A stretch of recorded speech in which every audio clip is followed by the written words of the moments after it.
Hi guys and welcome back. So today I'm going to be showing you how to make cinnamon rolls. Let's begin. Into your mixing bowl of choice, you'll want to place all of your bread flour along with the salt and give it a good mix until the two are fully incorporated. So once the flour and salt are combined, you can start to add the remaining ingredients, starting with the yeast, then the milk powder, the butter, the sugar and the egg, and don't forget to add in the water as well. So once you start mixing it, you'll want to start on a low speed, working your way up to a medium high, just until a dough is formed, being careful not to over mix the dough at this stage.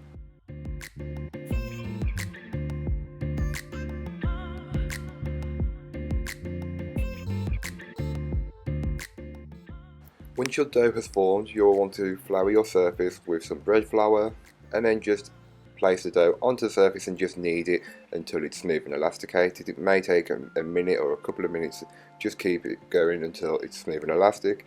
You will then want to put that dough into an oiled bowl and cover that bowl with some cling film or plastic wrap and leave in a warm place for around 45 minutes to an hour or until it's doubled in size.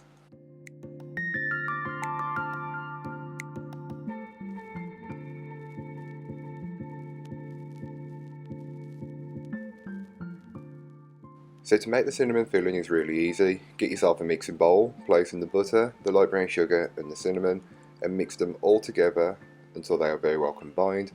Again, starting on a low to medium speed and working your way up to a medium high speed. Once it's all smooth and combined, you can then start mixing, give the bowl a good scraping down just to incorporate any bits that may not have been fully worked in, and then you can set it aside until you need it later on. So after an hour, or once the dough has doubled in size, you can place it onto a well-floured surface and knock the dough back. This is just the process of removing the air from the dough that has built up over that at the time of proving.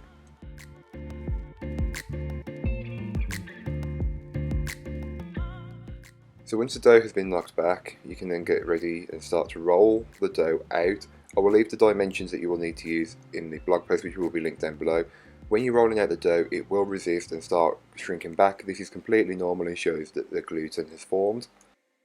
And once you've got your rectangular shape, you can take that cinnamon sugar mixture you prepared earlier on and just spread it over the dough, getting it as equal as possible. Once you've done that, you can then start to roll the dough up. And I do it this way, so I start at one end, working my way up to the other, but you do it however or whichever way works best for you.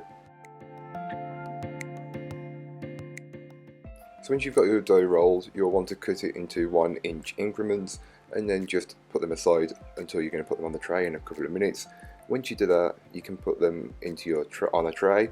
I prefer to use a deep-sided tray as it stops the edges of the rolls being too crispy. I got 6 into this tray, which was a touch smaller than a 9x13, as these do prove up quite a lot. Keep that in mind if you don't want them to batch bake. Once you've got them on your tray, you will then want to cover them with some cling film and leave to prove for around half an hour to 45 minutes or until doubled in size again. So while your cinnamon rolls are proving and baking, you can make the cream cheese icing that goes on top. Into your large mixing bowl, place your icing sugar, butter, soft cheese and vanilla, and then whisk on a medium-high speed until everything is fully incorporated, starting on a low speed and working way up to a medium-high, and leave to whisk until the mixture has become thicker and it will look paler in colour and consistency.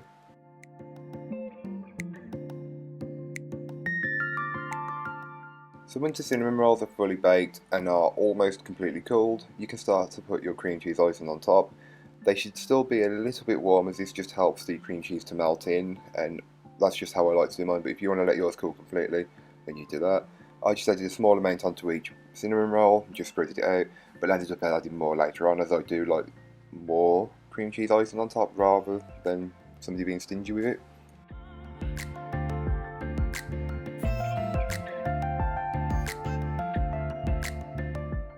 And then as an optional finish, you can always dust over some more ground cinnamon, but this is completely optional, so feel free to leave it out. But that's all for this week. I hope you enjoyed. If you did, don't forget to like, comment and subscribe for more from me, and I'll be back again next week with another video, so join me then. In the meanwhile, don't forget to check out the description. All the links that you will need will be in there. And that's it for this week. Bye guys.